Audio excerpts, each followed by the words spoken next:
રાજ્યપાલ શ્રી, ગુજરાતના રાજ્ય કક્ષાના મંત્રી શ્રી સ્વતંત્ર હવાલો ઉપસ્થિત છે. એમને સોગંદ વિધિ માટે આપની સમક્ષ રજૂ કરવાની અનુમતિ આપો તેવી વિનંતી છે.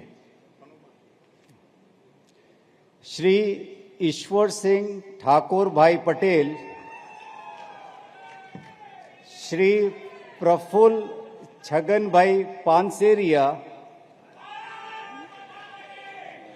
ડૉક્ટર શ્રીમતી મનીષા રાજીવભાઈ વકીલ,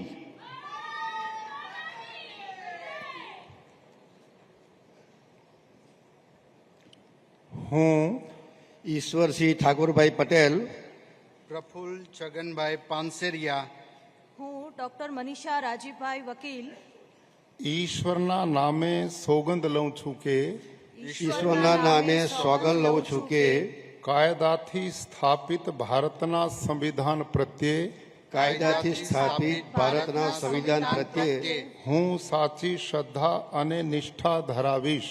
હું સાચી શ્રદ્ધા અને નિષ્ઠા ધરાવીશ.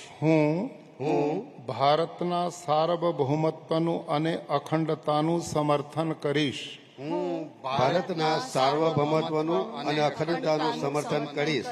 અને હું ગુજરાત રાજ્યના રાજ્ય કક્ષાના મંત્રી તરીકેના ગુજરાત રાજ્યના રાજ્ય કક્ષાના મંત્રી તરીકેના મારા કર્તવ્યો શ્રદ્ધાપૂર્વક અને અંતઃકરણપૂર્વક બજાવીશ. શ્રદ્ધાપૂર્વક અને અંતઃકરણપૂર્વક બજાવીશ. અને ભય કે પક્ષપાત રાગ કે દ્વેષ વિના તમામ લોકો સાથે સંવિધાન અને કાયદા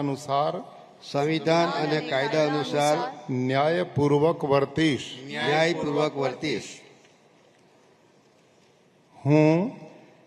હું ઈશ્વરસિંહ ઠાકોરભાઈ પટેલ, હું પ્રફુલ્લ છગનભાઈ પાનસેરિયા, હું ડૉક્ટર મનીષા રાજીવભાઈ વકીલ ઈશ્વરના નામે સોગંદ લઉં છું કે ઈશ્વરના નામે સોગંદ લઉં છું કે હું ગુજરાત રાજ્યના કક્ષા મંત્રી તરીકે ગુજરાત રાજ્યના રાજ્ય કક્ષાના મંત્રી તરીકે જે કોઈ બાબત મારી વિચારણા માટે લાવવામાં આવશે અથવા મારા જાણવામાં આવશે તેની જાણ એવા રાજ્ય કક્ષાના મંત્રી તરીકેના મારા કર્તવ્યોના યોગ્ય પાલન માટે આવશ્યક હોય તે સિવાય પ્રત્યક્ષ કે પરોક્ષ રીતે કોઈ પણ વ્યક્તિ અથવા વ્યક્તિઓને કરીશ નહીં. અથવા તેની કે તેમની આગળ તેને પ્રકટ કરીશ નહીં.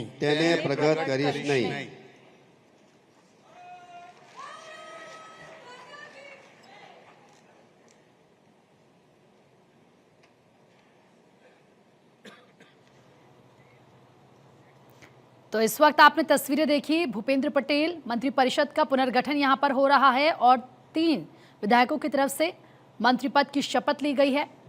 एक एक चेहरा इस वक्त हम आपको दिखा रहे हैं और किस तरीके से गुजरात में नए मंत्रियों की शपथ इस वक्त चल रही है। लाइव तस्वीरें गांधीनगर से आपके सामने है।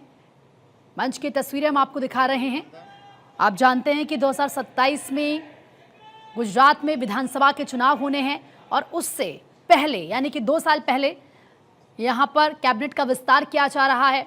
2021 में भी कैबिनेट का विस्तार किया गया था, 2016 में भी कैबिनेट का विस्तार किया गया था। ये पैटर्न रहा है इलेक्शन से पहले, लेकिन इस बार अक्सर हम देखते थे कि 1 साल पहले इस तरीके से कैबिनेट विस्तार होता था। ये 2 साल पहले कैबिनेट विस्तार हो रहा है। आप सीएम को भी मंच पर देख रहे हैं और यहाँ पर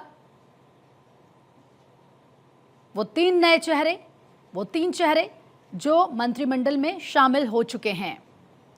तो भूपेंद्र पटेल के नए मंत्री इस वक्त आपके सामने हैं। एक एक नाम आपके सामने हैं। रिवाबा जडेजा,